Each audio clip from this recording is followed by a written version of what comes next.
Hi, this is Jürgen Rasmussen. Welcome to the Provocative Hypnosis vlog.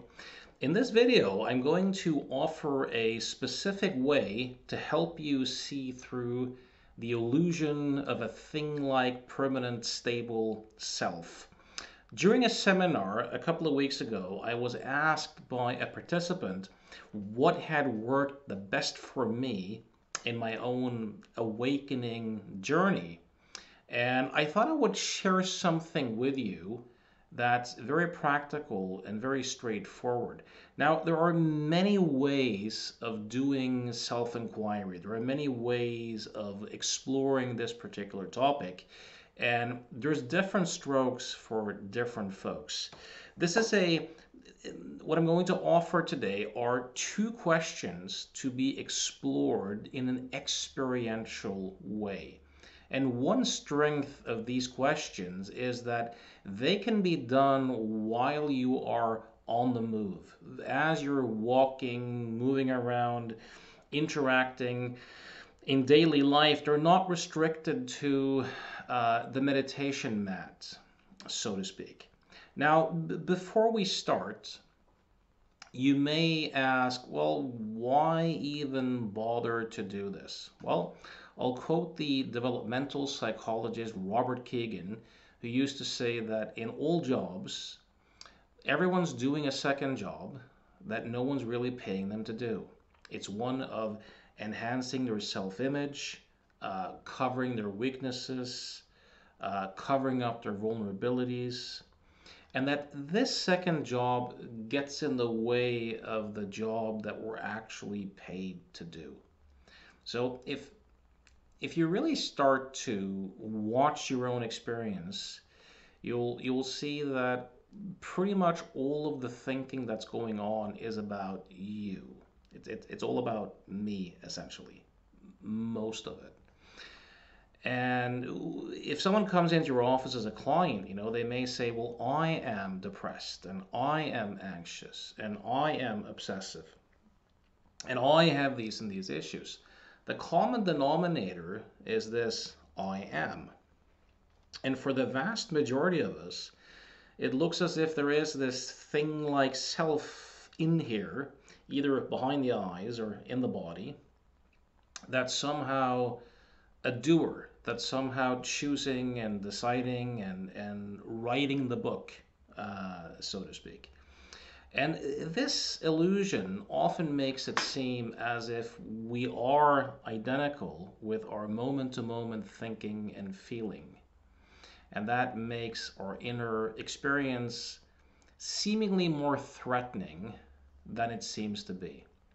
So awakening to the fact that there's no thing-like self in there, there's no permanent, stable thing-like self in there, can radically decrease the activity of selfing, of self-referential thinking, and in that sense radically decrease the sense of suffering.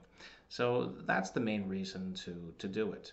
Now, the second thing I want to bring up is when you ask these questions, they're not to be answered in a kind of philosophical, conceptual way. Meaning, if you just sit down and you just start thinking and using concepts to refer to other concepts, to refer to other concepts, you're not really experientially exploring. So when you ask the questions, sense, feel, search, go into it in an experiential way. So here's the first question. When am I? As you walk around, from time to time, just stop and ask the question, when am I? So this I that I take myself to be, this Jürgen character, when am I? And see if there's an I to be found in this very moment in your actual experience. Not do you think that there must be one, but experientially search the room, your body, inside the skull, track, search, feel, see if you can find an I in any of the sensory experiences or thoughts that appear.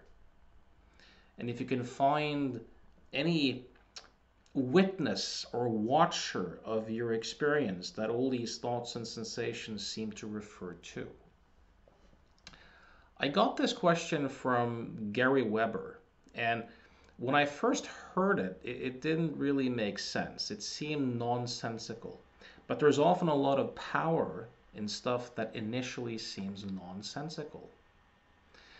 But when I started to play with it, I saw what Gary Weber points to when he quotes the writer Virginia Woolf, who used to say there's as many I's or selves as there are relationships, meaning there are different Jurgen characters, ad hoc entities, that show up for different relationships with my son, with my daughter, with my wife versus my father, or a client, or a friend, or a stranger. So there's different I's that show up for different relationships. And the Jurgen character is not always there. In fact, what you may discover if you play with this is that the I is never now. The I is never found in experience now. It's always a future projection or a past reconstruction. So the Jurgen or Steve or Christina, whatever your name, the character is always a future projection or a past reconstruction. It's never now. It's created from thought or thinking, and thinking, of course, is always a non-event. The fact that you think something, per definition, means that you're not experiencing it. So this question can really help you discover in an experiential way that, hey, wait a minute, this Jurgen character or this I that I take myself to be, that seems to be in here seeing a world separate from myself out there, and this entity that seems to move throughout time, it's actually not always there. And there are different I's for different relationships and contexts. This discovery, when seen time and time and time again, really weakens, or really can weaken, this sense of a stable, permanent, separate, autonomous I moving through time and being different and being separate from the world of experience of which it is part. It can also help you to understand humanity or human nature a bit better, because one thing that really screws us up is that we, or I should say, our thinking process projects onto other people that they are a stable, permanent self that moves through time. And once the thinking process projects that onto someone, we expect the person to behave in alignment with that projection. But if different I's show up for different relationships, we're often stunned to discover that people act out of character and they're not who we thought they were, because we had projected this stable, permanent sense of self onto them. And we're stunned and suffer quite a bit when people don't live up to that projection.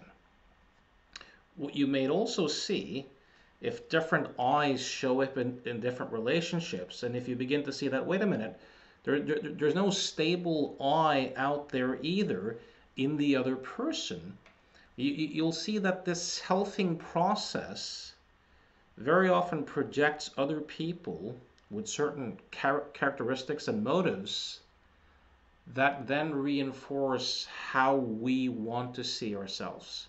So you see this game constantly going on in terms of how identity is constructed and reconstructed moment by moment. So that's the first question. The second question, and again, what one to be explored in an experiential way, is what is it that's here now which is not a thought? What is it that's here now which is not a thought? Notice that anything you can write down on a piece of paper is a thought. Any concept, any image, any identity, any feeling state. If you take all of that away, you'll notice that there is, and of course these are just more thoughts and more concepts, but if you strip all the thoughts and identities away, what is it that's here right now which is not a thought? Well, it's not nothing. There is being. There's quite simply the fact of being. You could call it consciousness, you could call it awareness, you can call it just being. And if you experientially explore the sense of being, as in being itself, is it located anywhere? Is it located in the body? Is it located in the head? Or do the sensations that we call a body, or the sensations we call a face or a head, appear in consciousness or in being? Right? So if you experientially explore this question of is being itself located anywhere, you'll find that being is not located anywhere. If you explore, does being start and stop? Does it have a duration? Does it have a weight? Does it have a particular shape? Is being itself a thought, a feeling, a sensation, a perception? What you'll notice is that being is always there, but it's not in time, because time is a thought construct. Being is eternal in that sense, or outside of time. By asking these questions, if you suddenly begin to see that, wait a minute, being itself is not located anywhere, it's not a thought, it's not a feeling, it's not a sensation, it's not a perception, it doesn't weigh anything, it doesn't start, it doesn't stop, it doesn't lack anything. That which knows the thoughts and feelings is not itself a thought or a feeling. If you walk around and you alternate between these questions and you explore them experientially, the first one being, when am I? And the other one being, what is it that's here now, which is not a thought? You'll discover that what you fundamentally are is prior to thought. It's there during thought. It's what remains whenever a thought dissolves. You see, what tends to happen for us human beings is that we confuse consciousness or being with thinking.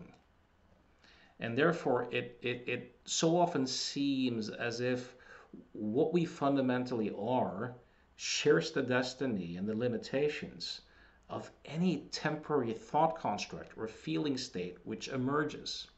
Which is why we say, I am depressed, and I am anxious, and I am miserable. And it seems as if our very being or our very nature or what we fundamentally are shares the destiny of that transitory mind state. But this is an illusion. So by asking these two questions and alternating back and forth, what will become very clear, hopefully, in an experiential way, is that being is that we confuse being or consciousness with thinking. And they're not the same.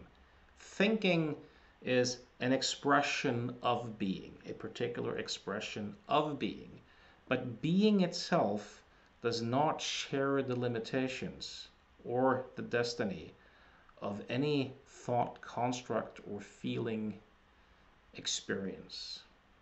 So by exploring this, you can get to discover that what you fundamentally are, your nature, is prior to thinking, there during any thought, and is what remains whenever a thought dissolves. The practical consequences of this is that there's a less likelihood of it seeming as if being or consciousness constantly shares the limitations and destiny of temporary thoughts and feelings. As a result, thoughts and feelings look less dangerous and less threatening. And as a result of that, you'll have less self-referential thinking emerging. You'll still likely have a selfing process, which may be functional enough in life, but it will less likely appear as if you are fused with that, as if you are this selfing process, right? And one consequence of that is that you'll experience less defensiveness, less of a need to enhance yourself and to cover up your weaknesses and that sort of stuff. So I hope this was useful. I hope this is inspiring. Again, remember that the mistake that people very often do when they do self-inquiry or they meditate is that their minds are so busy that they try to conceptualize and think about it. That's not too useful. You want to experientially explore these questions, feel, sense, track, find, look for. People sometimes get confused because when they ask the question, well, when am I? There's just this blank, right? There's no answer, but that is the answer. Or when they ask, what is it that's here now, which is not a thought? Either thoughts are going to appear, and you're going to see that they're thoughts, or there's just stillness. Well, that stillness is the answer. And the more experiences your brain gets of that, the more it begins to reconfigure itself to support it and to make that more and more of a default state. One more thing, if you're watching this in April 2023, I'm doing a free webinar on April the 19th at 7 p.m. UK time called When Clients Don't Change. It's a troubleshooting webinar for coaches, therapists, NLP folks, hypnotherapists, meditation coaches, people who have clients who don't change. What do you do? What are the common patterns and obstacles? Go to provocativehypnosis.com, take a look at the seminar page, and you can sign up for the free seminar. If you like that, know that I'm also doing a 7-week seminar titled When Clients Don't Change. We're going to meet every week for 90 minutes. There will be topics, Q&A, where we go through the typical patterns at play when clients don't change, the typical limitations in the client, the typical limitations in the relationship, and the typical limitations in the helper or therapist. So if you're curious about that, again, go to provocativehypnosis.com, the seminar page. If you'd like to book sessions with me and to work with me to see if we are compatible, you can reach me at provocativehypnosis.com. As always, thanks for listening.